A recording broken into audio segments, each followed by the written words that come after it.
So yeah, peeps, today we're in Portsmouth and behind me I've just come from the Guildhall, and that's where we're going to be with our next guest, Josh Robinson from LMSUK Media. 14 and my mum said, Josh, you need to go get a job. Founder of LMSUK. We want to be the leading light in the music industry for trust.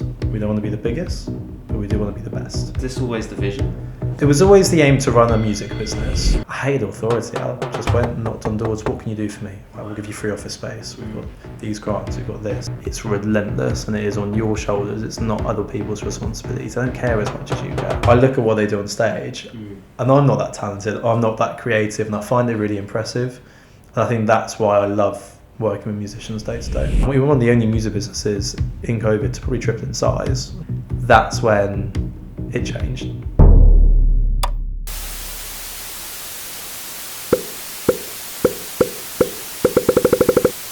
Alright, Josh mate, thanks for being a guest on our show. It's great to come here and obviously meet you. Well, we've met before, but it's great to actually be here and actually be talking in person. So yeah, man, I mean, I'd give you a great introduction. You're an astounded speaker, you're a founder and director of a company and all the above, but I want you to give us the true definition. True definition? That's a great question. We've been friends for a long time. Yeah. We've been friends a long time. You're one of the only people I know that started the business at the same time I kind of did, and we just went up together. I don't really have many friends that have done that, but for myself, how would I describe myself? Founder of LMSUK. We want to be the leading light in the music industry for trust. We don't want to be the biggest, but we do want to be the best. So we exclusively work with 200 artists all around the world, and we run social media management for them. For me, it's about giving the opportunities of what the biggest artists in the world are getting. Can I get that for independent artists? With giving them a team around them, giving them radio opportunities, getting them into TV studios. I want the best for my acts, and I want that real community there. And I think we've done a fantastic job of that, myself and the LMS UK team. So kind of a lot of questions is what's next? And for me, I want to work with the next big act from day one. So these big artists selling out the O2 and all these huge, European tours, I want to create that next big act. And I think that, whether it takes me 10 years, 20 years, 30 years, is the focus now. Amazing. So, I mean, I guess we'll take it back to the start then. So, where did it all begin then? Where are you from? Where are you from? Born in Southampton, but obviously the business is done, we're here in Portsmouth, controversially, so this is home now. But it started off, I was probably 14 and my mum said, Josh, you need to go get a job. If you're on the latest trainers, go and get a job. So I became a football referee. And when people say football is just a game, it's just a game. It was like, you imagine 22 grown men, the roughest parts of the cities, me at 14 trying to You're refereeing on wow, that's just, refereeing and kind of giving the penalty and screaming, shouting and fighting. It's character building from day one. But I would go on to work for Domino's, pizza delivery boy, Next, and I hated authority. That's the best way I can kind of say it. It's like, I hated authority. So I always knew I wanted to start my own business. At college, I said that to them. I went to the Entrepreneur Society on South Downs College on the hill, and they gave us a camcorder and 50 quid. And they said, go and do it. And we put on an event and it did well, the first one. Every event after that for the next year was terrible.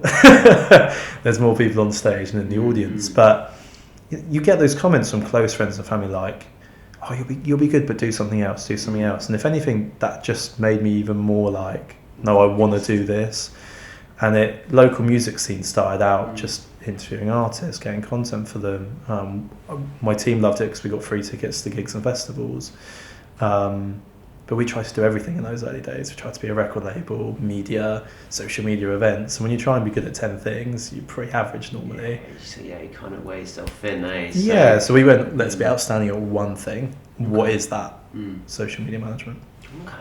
So, alright, so they're in college, they've given you a camcorder, they've said go for it. Was that always the plan then? Was this always the aim? Was this always the vision? It was always the aim to run a music business, but I think them giving the resource and time was life-changing. It was Alec and Dom who went there and did it, and they gave us our own little office space as well. And they told me when I get to university, obviously here in Portsmouth where we met, he said, Josh, first day, you're spending all this money, go and speak to them. Go and speak to whoever at the university and see what they do for entrepreneurs and get it.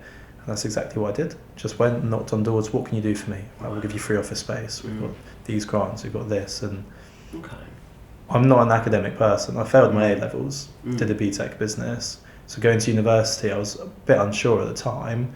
Because I could write about my business, I enjoyed it.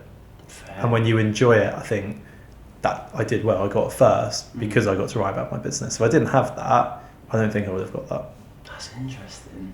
Okay, so my question then, why music? I've always loved it. And like, I think I went to Isle of Wight Festival when I was 11 years old. And I remember seeing Foo Fighters, Kings of Leon, Plan B and a couple of others. So from about 10 or 11, I was just obsessed. Like, obsessed. And my dad plays a lot of guitar. I can play badly. But I just love musicians. And I think it's because I look at what they do on stage and I'm not that talented, I'm not that creative, and I find it really impressive. And I think that's why I love working with musicians day to day. Okay, so that's interesting that. Who was your first musician then? So who changed it all for you? When did you say, wow, like this is it, I've got my first musician, I'm going for it? It was a band, a guy called Aaron was like, Josh, I need some help. You know, you're good at the social stuff, I've seen the media, let's just do it. And I think the motto with us, and I say this to my team all the time, is fail forwards. Like, when we start something, we're not going to be great. But the more we do, the better we'll get. And that's never really left us. Like, even, 8 years on now, we're implementing systems and we'll go, right, we're going to implement a new CRM system, and we will be rubbish to start with, but we know we'll just keep going. And that growth mindset is what I'm most proud of in my team, because we will get a challenge and we've overcome everything that's come our way so far. We know we'll overcome it. It's just, we'll keep at it. And that's what I enjoy coming into work each day. Interesting. I mean, you've really got an ethos of sort of, fall forward. And I respect that. I mean, I guess overcoming adversity when you did a BTEC and then you wasn't really academic and you've done all of this, that is amazing, by the way. So obviously, cool, you've got this band. Where was the next steps then? So you got this band? Yeah, we got this first band in. I was our first client, if you like, and we put a lot of effort in. We'd go to all the shows and filming the content, but we didn't know what we were doing at that point. And I think a lot of research, and around that time I just loved reading. I never really read until 1920, and I was like, right, and I just every day since I've read, and that I get a lot of my learning. I'm a very visual learner from that, maybe YouTube videos, and we would just learn and learn and learn. They would recommend us to other artists, and I think that's really like what's happened with LMS UK. Even working with some of the bigger artists is we'd do a good job for one, they'd recommend us, and that snowball. I think the reputation is so important. So it's always been word of mouth. Have you ever just gone on social media and said, yeah, we've got an A&R team who will look, because as I said, we've got a real ambition to have the next big artist with us. We have got to scout all around the world for that artist. Who is it? Where are they from? What's their demographic? And if we believe in them, we go, this music's incredible, but you're rubbish at promoting yourself. We'll reach out and go, yeah, let's just jump on a call. And often we'll jump on these calls and go, this isn't right, this isn't what you're looking for. But occasionally there's a gem there and we'll go, right, come on then, let's get you in and let's do it. Amazing. So, okay, cool. You've come to uni. Is it still you by yourself on the LMS, or have you got a team at this point? Even at college there was 4 or 5 of us, and it was just mates, and that's never a good sign normally, because you will fall out and argue and stuff. But one person who's been with me from day one is a guy called Reese, and he's still with us today. And all the branding you see of LMS UK is all Reese and his vision with it. So even when we came to uni, it grew to a little bit like 10. And then COVID happened and we couldn't do any events anymore. So I retrained the whole of the event staff for social media management. And we were one of the only music businesses in COVID to probably triple in size. And we probably went from 10 to about 30 members of staff. Because everyone's on their phones. So from a marketing point of view, it was just perfect. And I think there was a real flip where businesses didn't take socials that seriously before, musicians or businesses. After COVID and the results people saw on artists blowing up on TikTok or whatever it may be, that's when it changed. There was definitely a definite, right, we're here to stay. We went from that local music scene, little LMS in the south of England, to truly global company in that kind of 2-year period. Wow, so that was all during COVID then. So pre-COVID, what's it looking like? We're just a local business. We work with Portsmouth artists, Southampton, Brighton, maybe even Bournemouth. We're very in person. We've kept that personable touch, but obviously a lot of our artists are remote now. We're all around the world.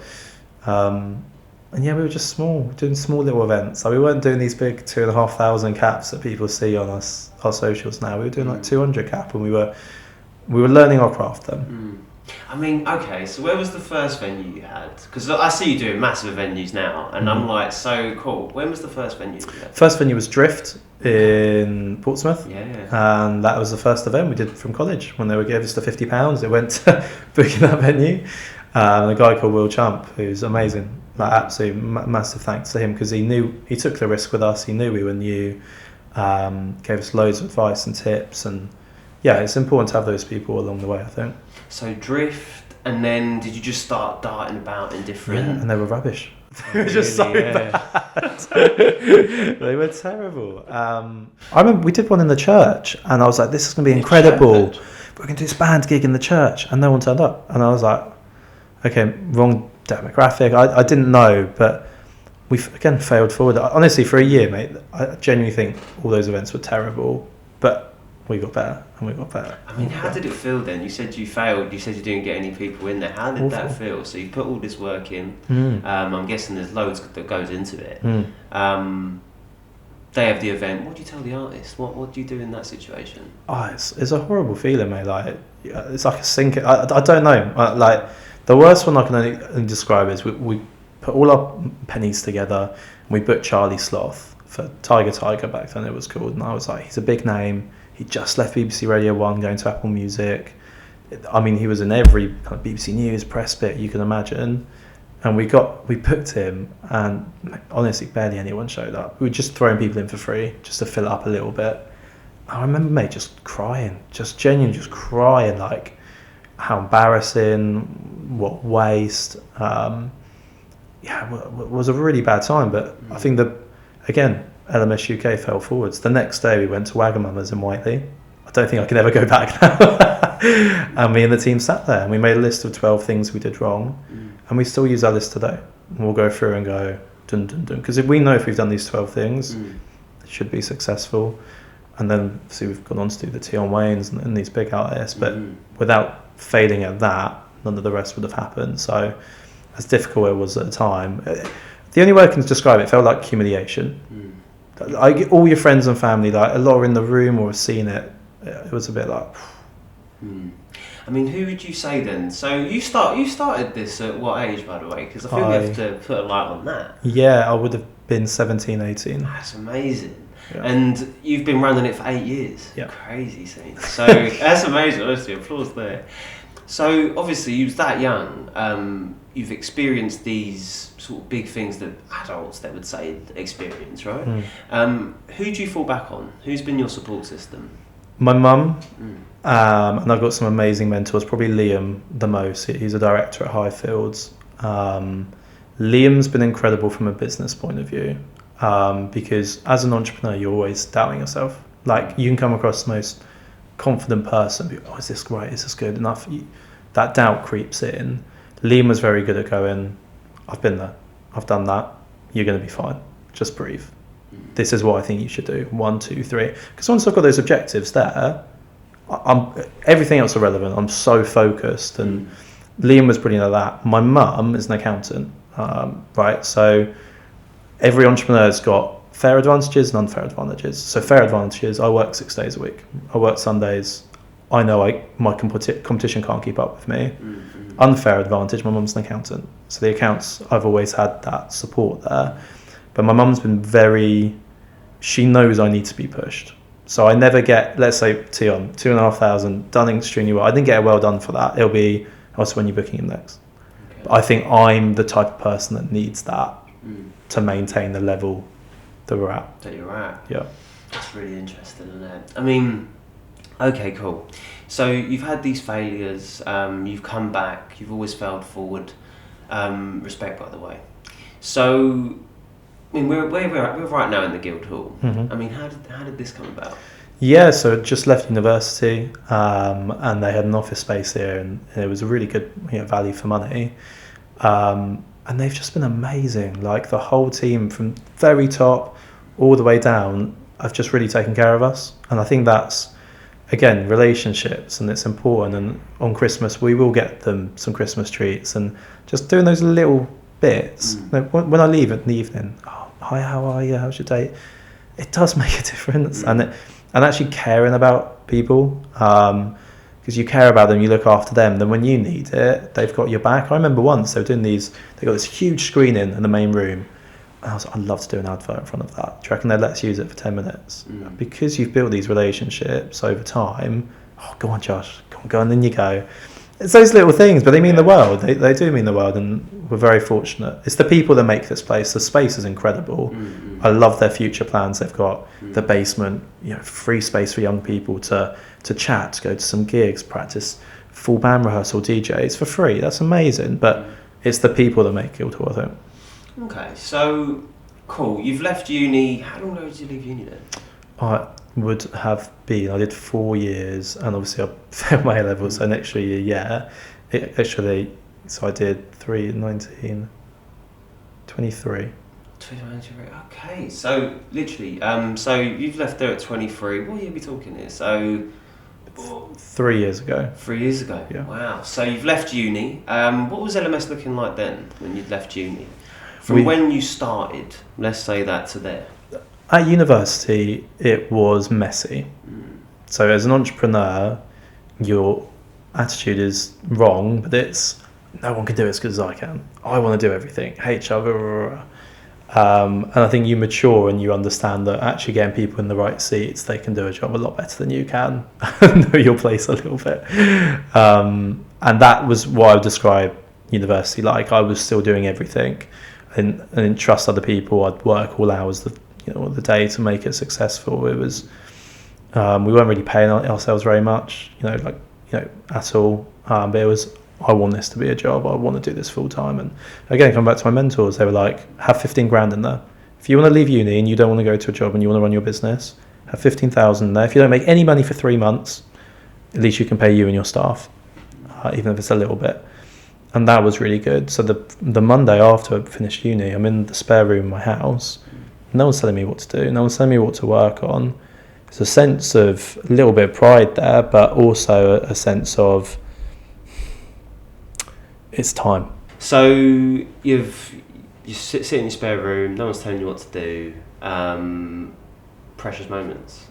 Yeah, and they say pride's a cardinal sin. You can't sit on that and go, I'm really proud of this, because it would fail next week if you did. It's always what's next. And for me, being an entrepreneur, the key words is relentless. No matter what day, time, it's relentless, and it is on your shoulders. It's not other people's responsibility. They don't care as much as you care. This isn't school. People aren't marking your work, or they don't. You are in control, and you need to go out and do that. So yeah, it was a little bit. But you can't sit on that for long. It's right, now's the time, and that's the time where it was unhealthy in a way, because I was just honestly from 6 a.m. till I'd go to sleep, just work. I might go to the gym for an hour, but it was to the point of exhaustion. But that's how much I wanted it. I mean, did you ever burn out? Yeah, I'd say so. And how would you describe burnout then for you? Overwhelmed. No, you can't even spell your own name properly anymore. You're exhausted. And Camilla, my partner, took me away for a little treat, just like literally a little shack in the field. There was nothing else there for 3 or 4 days, and I needed that. Really? I really needed that at that point. And now it's so much more healthy, that lifestyle there. But I was relentless. And I've never ever told this story, but this will give you kind of the idea of what I was like then. Adam's our COO now, and I remember it was a bank holiday Friday, and all of my team was in, and Adam wasn't, and I had the audacity to call him and go, "We're in here, effing and blinding. Why are you not grafting on a bank holiday?" That's an awful way to treat staff. Why he still works for me, I have no idea. But my mentality was, if you're here, we give 110. and you do what I do all hours of the clock, but that doesn't work for everyone else. His skill set is unbelievable, and Catherine as well, another shareholder, but the way they work isn't how I work. They love details. I miss those details because I'm moving too fast, and you've got to respect those boundaries. But I would never ever dream of doing that outside people's hours now. Need to do this, but back then it was, I want to be successful, this is what it takes. I mean, shouts out to your team. I don't know how Adam's, I don't know what he's carried on. You'd have to ask him. But I'm so thankful they did, and that honestly, like, they're incredible. Like, genuinely, that's probably the most enjoyable part, is who I work with. Everything we've achieved, like, doing that as a team is unbelievable, and the fact they're winning awards now. Catherine won Social Media Businesswoman of the Year. How proud I am of her. Adam's one bit. What a team. I mean, how did you find the team then? How are you sourcing your team? I went to school with Catherine, and she was like one of the smartest girls in the year. She A's in all of it. And I saw she was doing illustration, and I was looking at the branded bits at university. I was like, wow. I just messaged her, gave her a call. Do you want to come work for me? I think it's like 2 hours a week. She was like, yeah, sure, let's do it. She's now a shareholder. She looks after all of our clients and does an outstanding job. Adam, I used to work with. I used to be a PE teacher for primary school. Oh, wow.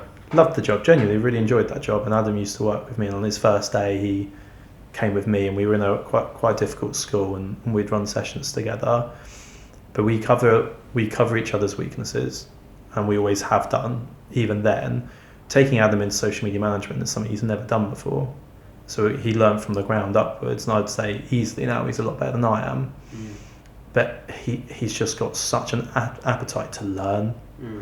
And I think that is rare nowadays, when people just want to improve, want to learn. That is something where I think if you've got that mentality and you do it every day, it's easy to get ahead. I agree there. I really do. So cool. That's how you found your team. That's the core team, I guess. So yeah, we've got Reese, obviously been with me day one. Helen is our HR lady, and she's like, I call her the referee sometimes, because when we have management meetings, we're all coming from different directions. She's the voice of reason, and you need that, I think. Some amazing team leaders now: May, Cheryl, Jay, unbelievable, and they've really stepped up to their roles. So it's growing, and I think it's exciting when you work for a startup, because you're a big cog. You're not a small replaceable cog, you're a big cog. But also, if you look at the realistics of it, how high can you climb? Because it's a startup. So it's every 6 months, the performance feedback. What can we do better? What can I do? As a leader, what can this business do? And it's listening to that and implementing it. And then 6 months, the next review going, we've listened to you, we've done X, Y, and Z. And that is what's created the culture I think we have. That's strong. I mean, you said in the beginning that you don't want it to be the biggest, but would you stop hiring if? Would you carry on building? I would stop hiring. I want a team of outstanding individuals that really rise to a level. I'm not someone with an ego who says I don't mind if it's 40 people or 400. It doesn't bother me. You look at Instagram. I think it started with 9 employees. But it's a marketplace. So for me, I want to work exclusively with 200 artists on the service. We've handpicked and we really enjoy, and we know they've got the potential, because other music businesses look at us and go, okay, if it's an LMSUK artist, that means something, that's important. And then we would like in the future to arrange a package. We've started building it called the Backstage Pass. And that, I just want it, like, honestly, super cheap. That any musician can come on and really get value from it. Where they're to the point where they're going, how's this only a tenner? Like, this should be like 50 quid, 60 quid. And I want that to be our global product, where everyone could go, I love LMSUK, love LMSUK. But I never, ever, ever want to lose that exclusivity that we have. Interesting. I mean, okay, you touched on a point there. So you get an artist, come through the door, or you see them. What was your selection process? Back, mate, when we started years ago, it was yes. Come in, like... But the problem is with that is the results aren't as good, because they might not be committed, they might not be jumping on the weekly calls, sending content over. So it transformed during that COVID time, a big growth where we were going, if you want to work with us, these are our requirements. And that was a real privilege as a business to be in, when you're saying no to people. You've got to build to that. Interesting. I mean, if you had to give one, I'm not saying give the whole thing, but if you had to give one main thing that you look out for in an artist, what is it? If you've played me their song, do I think about it or sing it back to myself straight after? How quickly can that ingrain into people? Look at TikTok now, you might get 15 seconds of a clip. Are people going, sounds amazing, I'm going to add that to my playlist? For me, that's the one beginning giveaway. Because things like live performance you can improve. You can get a lot better on, and even the quality of music, of course you can. But if you said one criteria that I really look for is that they've got brilliant music. Because before anything else, that's the most important. I see so many music marketers and competitors going, you need marketing, you need this, and I just go, it's all lies. If your music isn't good enough, it doesn't matter how good the marketing is. It's pointless. That's the most important thing. And again, those are the key words you'll see with LMSUK being in the office today is trust, progression, transparency. Lay expectations here, go above them. I think that's a key principle. That's massive. All right, here we go. A bit cheeky, maybe, but if you had to give, over your years of doing this, your favourite artist to work with? Favourite artist? Oh my God. But are we talking big artists or my independents? It could be independent, it could be big artist. I can't have favourites now. It'll have to be a past client. We worked with a band called Forgetting the Future, and they are from the highest part of Scotland. So even going to like London takes them 12 hours to drive. Like, it's mental. And I really enjoyed working with those boys, and I think they've got great performance and music. So that's a past one I still speak to regularly. I think they're fantastic. Big artists that we've done content with or interviews or all these bits. I really loved Jerry Cinnamon, but I also who else did I love? There's been a few. Jerry Cinnamon was special because he's solo acoustic act. That setup cost him £50. Goes on co-headlining these big festivals. And he was just so down to earth. Like, I'm just literally having a drink with him, done the interview, some content, having a drink with him. He's due on the stage in 10 minutes. His manager's like, Jerry, we need to go. And he's like, no, I'm enjoying this. And just sat and finished his drink with me. And then I literally had to run to the main stage to start. But it was almost like he didn't realise how famous he was. He's doing arenas just every year now. But he's just a normal bloke, like to pint, like to chat. And I really respected that. There's been loads, but I think as a standout with how he made me feel, because that's what it's about. Even with an independent artist, how they make you feel. That's class, yeah. I mean, okay, what's your criteria for? Have you ever chopped people, like chopped artists, for example? Yeah. I mean, we don't want to name and shame, but, you know what I mean. But, yeah, what is the criteria then for you? Right. So once we're happy with their music and we think they're a right fit, we say there's 3 things that we expect. So number 1, you need to jump on a weekly call with us. We're not mind readers. We need to understand it. We'll show you the stats, what's going well, what's going wrong, and comparing it to the data. Data cuts through the lies, right? There's no opinions on data. It's facts. Sure. Number 2, we expect them to send the content every week. We can't do our jobs without it. I think that's really important. And number 3 is we've got our Discord community where every channel is designed to improve a musician's career. We say you need to be proactive.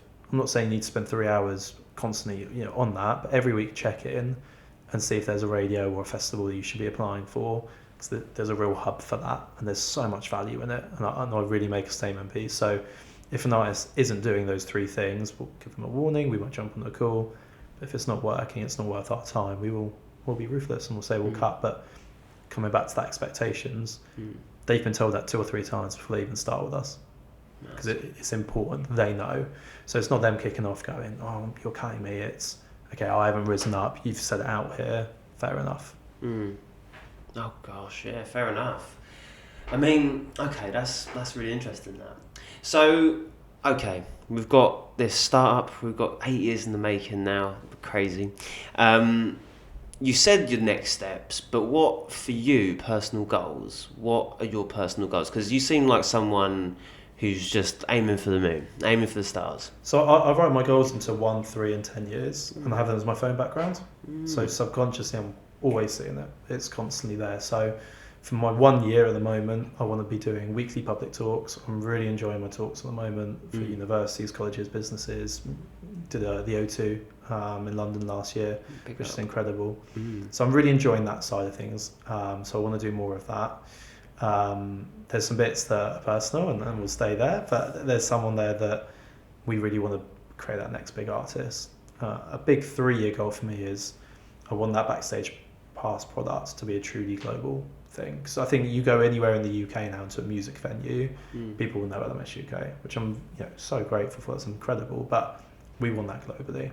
I think that backstage pass is a incredible way to have artists in, but instead of us scouting out for music and using our A&R team, we're brilliant, James and Eloise, they'll already be in. And we can look and we can go, right, you're being proactive, you've got potential here, and it'd be more in-house. Okay. I don't want to compete with anyone. We work in our own sector, affordable social media management for musicians. There's not many out there that can offer what we offer, and I like that, but we've got to stay ahead and keep that. Yeah, no, I get it. I mean, I'll track back a bit here, because I remember you said that you burnt out and then you found something that worked for you. Obviously, you've got all these goals and you've got to reach them, and how are you going to avoid reaching burnout again? It's a tough one, Adelaide. It is hard. I'm a lot better now. I still work 6 days a week, but there's a really good balance there now, and because I enjoy my work. It's not one of them where I'm like, I enjoy challenges. I like pushing myself. It's what I'm all about. It gets me up and going in the morning. I don't know. I know now if I feel myself coming along, 3 or 4 days, just clears and it comes back. But you don't want it to get to burnout. You want to notice at 30%, 40%, so you can just take that refrain and come back in. But I enjoy it. I've got lots of personal bits. I love my tennis. I play every week. My football. So I've got bits that distract me. I think it's a competitive nature. Yeah. Gym's so important, mate. It's so important just to feel good. Yeah. Like, it's not even about aesthetics for me. It's like it's all about how you feel. I've done this today. I've pushed myself. Okay, I'll go in. Whatever's in front of me, we'll take on. Class. I mean, are you someone who has a morning routine? Yeah. Love routine. Give us your morning routine. So I wake up, do meditation first thing. I really want to stay where my feet are as much as I can. I'll have a shower, come upstairs, do my face, do my hair, get my clothes kind of ready to go. Straight out of the house, not honestly quick, like 30, 40 minutes tops, all of that. Straight out, and then on my way in, I'll do my content for my personal bits, so LMS and my personal brand bits. Again, doing that each day, people I'm reaching and bringing inbound in, it's fantastic.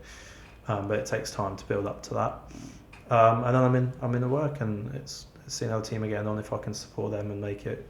Have they got the resources needed? Are they okay at the moment? And then crack on my own bits. But I plan my whole week out on a Sunday. Oh yeah. Sundays are my day, and then I plan the week up. That is really class, mate. But I love routine, and it's difficult when you do the talks and stuff, and it breaks that routine. It's difficult. I mean, obviously. So, I mean, you're an inspirational person. You got into these talks. What was your first talk then? The first public talking I ever did, I won head boy at school. Okay. And I was so nervous, just shaking, spewing out words I didn't mean to say. But because I had to do that for the whole year, it got better and better as I went on. And then I was always the guy at uni, that annoying guy that likes their presentations. I'd rather present them like, an exam or an essay. Yeah, I agree with that. 100%. That was kind of me. And then obviously with university, work with a lot of charities, and I'm an entrepreneur in residence at the university, and just loads of public talking bits come up. And the more I've done it, the more comfortable I felt and the more I've enjoyed it. To the point now, it is most weeks. I want it to be every week, but it is most weeks now. Would you ever do it as your main? I think the goal is once a week. Okay. So because there's enough exciting bits for me at LMS UK but it's great for LMS because it's that presence, it's the speaking with people, it's the face of the business. So I think it works once a week and then 4 weeks in with the team. But I think they like the space. And Josh is away for a bit. I mean, it's great you've got a team that you can trust to crack on as well. Unbelievable. I praise everything every morning. Yeah, amazing. But yeah, okay, so that's the next steps for you. Yeah, no, honestly, it's been great. It's been really good. Yeah, mate, honestly, you've given us a lot. I want to see what's coming next. And yeah, I'll leave it up to you, really. So yeah, where can we find you? And yeah, what are you expecting next? LMSUK across all socials, Facebook, Instagram, TikTok. My personal is Joshua Robinson 98. And next is, Backstage Pass to be a truly global product, being recognised all over the world. I think it's going to be a big thing you'll see in the next 5 years. And I think it's going to be that exclusiveness and the artists you see with us. I want to create the next big artist. I want in 10 years this to happen again, and you go, Josh, you found this artist, that artist, this artist, and we go, yeah, we're dead proud of that. Yeah. Oh mate, I can't wait for the part 2. Do you know what I mean? That'd be great. But yeah, no, it's been great, and yeah, I look forward to it, mate. Look forward to hearing them all. Pleasure, thank you so much. No, nice one, man. All right, cool. Yeah, so this is our, let's call it a bit different. So we found out about your story, which is great. But this is where we go into how the people feel and what the people think. So we walked around Portsmouth, and basically around here really, and we're just asking people, do they know who LMS are? Many said no, which is fine. But they did have comments on music managers, and yeah, here we are. So let's have a listen. Let's do it.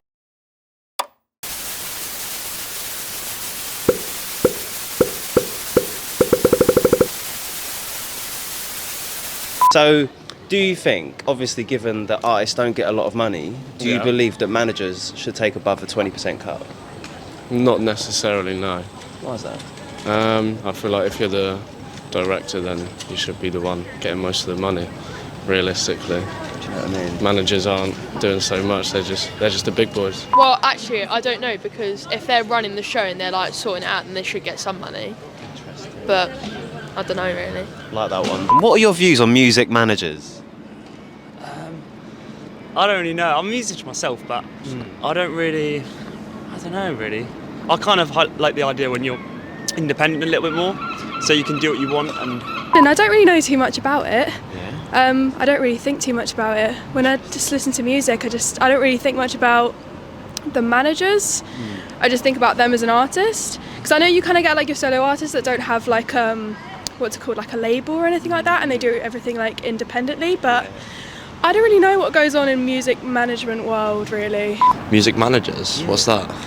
So a music manager is, so say you're an artist, when you go to shows, your social media, it'll be covered by a manager. So they'll take care of you basically.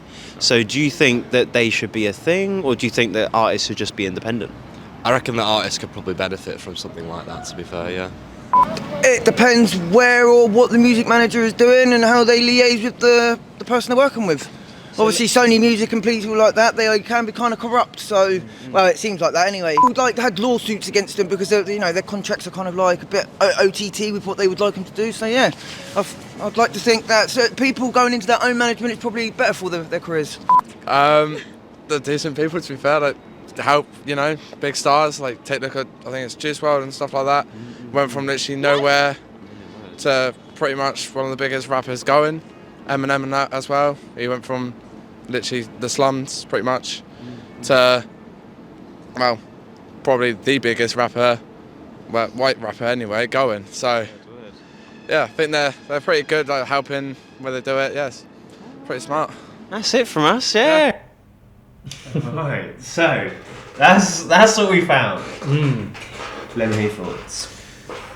There's a shift in the music industry, and that's coming from everyone thought, I need a record label, they're going to put the money in, I want a label, but so many of the big artists are staying fully independent and keeping all the rights to themselves, and everything they want is theirs. A manager, in my opinion, should come in and they should take 20%. If they wanted more, I would say that's a red flag. And you've got to understand the role of a manager. So if you're a musician and you've got 1,000 engaged fans, just 1,000, loads and loads, but they're spending £8.30 a month on you as a musician. That could be gig tickets, merchandise, it could be streams, radios. That's £100,000 a year. Now, the job of the manager would be to monetize your fan base. So if you're an artist, you've come to me, you've got these fans, they'll come in and monetize that and take 20% of it. On paper, it sounds fantastic, but a manager should come in to really cover those weaknesses. Like, I know some managers who are incredible at the playlisting side. They will get you on the Apples, the Spotify, the TV ads, incredible that side, but wouldn't be able to do the live section. I know other managers that will get you the best support slots and acts and on the festivals circuit because of their connections, but they wouldn't be able to do the streaming side. So an artist, it is about weighing it up of, are they covering my weaknesses? Are they going to do the job in hand? And my advice, we don't sign deals that you're not fully invested or comfortable in. Like, get it checked. Like, I say to my artists, like, I will never ever not say no and take 10 minutes to look through something for you and just give my personal advice. That's solid. So with contracts then, do you give artists contracts and or are you transparent with them? Or? So with us in social media management, it's terms and conditions. So we'll go, here's our T's and C's, it's rolling monthly. Because I think a lot of artists get tied into signing 3, 4, 5 year deals. Our approach is if we're really good, doing a good job, I don't need to tie it down for 5 years. Let's just keep it rolling monthly. And artists really appreciate that. So yeah, for us, it's a lot more relaxed.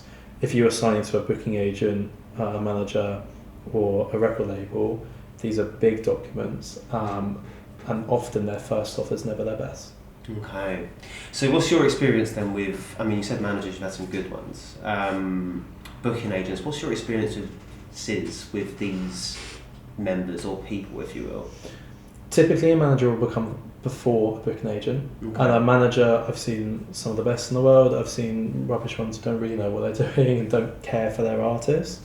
I think, it's a way up. As an independent, let's say you've got 2 offers. You've got one of the biggest managers in the world, but you're going to be right at the bottom of their roster.